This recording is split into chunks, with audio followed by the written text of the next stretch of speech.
Allez Claire, à toi de jouer. Tu as des chaussures un petit peu souples. Ton talon, en fait, va toujours être libre. Alors tu la mets bien à plat pour pas qu'elle rentre dans le mécanisme. Voilà, ouais. Puis là, tu n'as plus qu'à faire clic-clic. C'est joli ce petit cliquetis.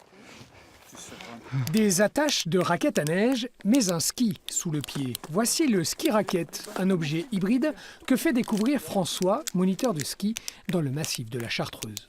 L'originalité, c'est le talon libre. Et surtout pour les gens qui ont l'habitude de skier, c'est qu'on a des pots, des systèmes anti-recul en permanence. C'est-à-dire qu'on les a même pour le plat et la montée. Par contre, les performances sont plus douces, la peau est plus douce. On y va? Allez, c'est parti alors. Le ski est court, il est donc léger sous le pied, mais il est large, il assure une bonne portance dans la neige profonde. Sa spatule, très relevée à l'avant, permet de ne pas enfourner dans la poudreuse. Un vrai plaisir pour le randonneur dès le premier contact, mais pour la descente, c'est un peu plus technique. Mets-toi en équilibre sur la jambe avant, sans trop, et tes doigts de pied gauche, ils te servent juste de stabilisateur. Et tu essayes de le tenir l'équilibre pour faire ton premier virage à gauche. Allez, vas-y. Et tiens là, cette position, tiens là. T'occupe pas du virage. Allez, maintenant, vas-y, décide de tourner. Tu y es, bravo. Allez Mario, fais-nous-en 2 virages. Tu vas danser là. Allez, vas-y, un autre. Voilà, super. Les bâtons pour stabiliser, le talon arrière relevé. La position est nouvelle pour le skieur habitué à avoir les pieds attachés au ski.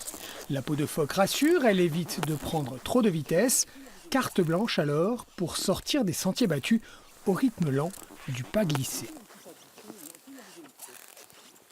C'est pas compliqué et le matériel est léger. Moi, je retrouve des plaisirs que j'ai en ski de rando, sauf que là, le matériel est bien plus facile à porter, à manipuler. Et puis à la descente, y a un peu de télémarque et c'est que du bonheur. Allez.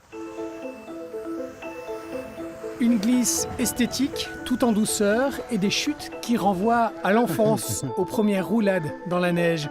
Il y a un peu de tout cela dans le ski raquette, avec en plus la sensation de larguer les amarres pour aller à l'écoute de la forêt.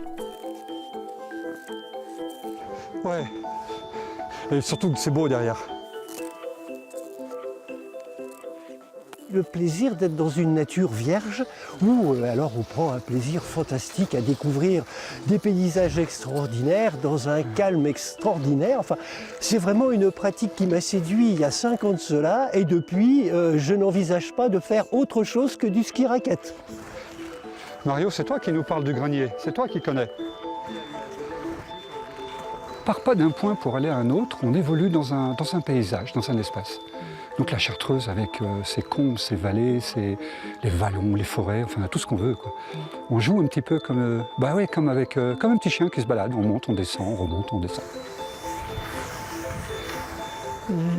Et c'est ainsi que l'on renoue avec le ski des origines, celui des trappeurs, une pratique encore confidentielle, mais qui se développe doucement dans les stations de moyenne montagne. Tiens, là, il y a une petite cassure, là, regarde.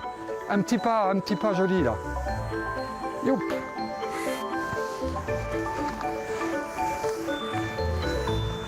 Hop, super, là.